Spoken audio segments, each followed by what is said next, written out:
As an addict in recovery and sobriety, I like to think of myself as unique sometimes.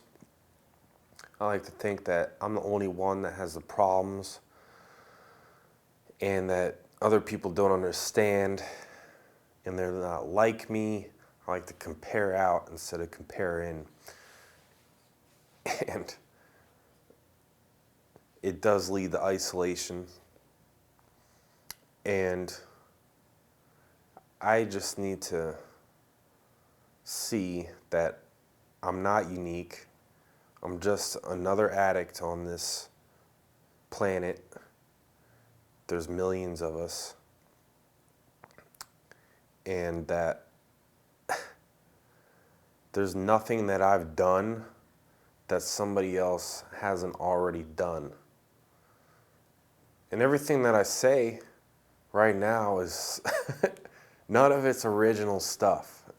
It's all stuff that I've heard and that somebody has said to me. And so I've just taken that and now I'm sharing that with you. So, and it's about the message and not the messenger. I'm just here speaking, but I'm just taking information that I've already acquired. None of this is stuff that I'm coming up with on my own. So anyway, back to my problems. There's always somebody that is going through something similar to what I'm going through.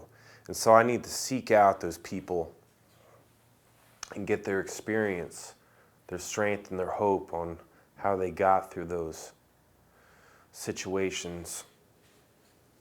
And so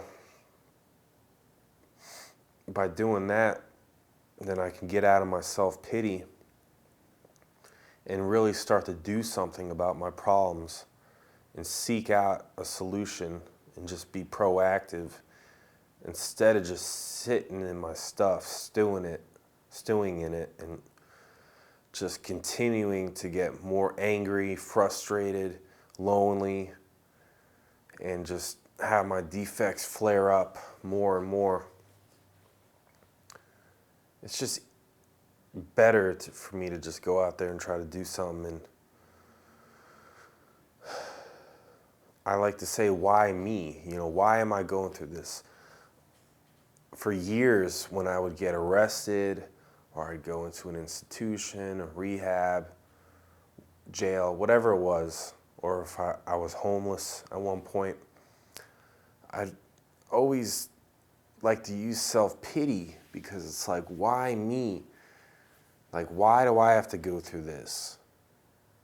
Why do I have to get arrested? How come they get to get away with everything? And I got to take some responsibility for my own actions and say that, like, I put myself in this situation. Nobody put a gun to my head and told me to smoke a joint or to pop a pill or to take a line or drop a tab or whatever it was. I made those decisions. So I got to take personal responsibility for my own actions. Because if I don't, then I'm actually creating my own harm and it will just snowball and things will just get worse. So first I got to come to grips with my problems, have a realistic view of what they are. 90% of the time it's me. I'm the problem. I'm the one that created the problem. And so I got to own up to it and be courageous. Apply courage. I'll have fear about wanting to do something about my problem and seeking out a solution. But I got to just move forward and take care of it because the problem's not going to fix itself. Things are only going to pile up and get worse if I don't do something about it. That's why sometimes it's good for me to do a daily inventory and maybe do some journaling and look at the different areas of my life and see where I'm at. instead of like waiting for things to like get bad quick, I can just do maintenance. And I don't have to wait till my ass is on fire. I can just move along life at a steady pace instead of it being up and down and up and down. And I'm used to that because for years I get really, really high, then I come down, go through withdrawal, and then I get really high again, and then maybe I get arrested and go to jail and be homeless, and these consequences would happen, right? So it was like always this up and down. And I get tired of living like that. I really want some form of stability. You know, it's cool to like do different things, but is that really God's will for me to be all over the place and having all these chaotic things happen to me? No. But again, you're probably asking, how does this come down to self-pity? Well, it comes down to really, do I want to do something about my problem?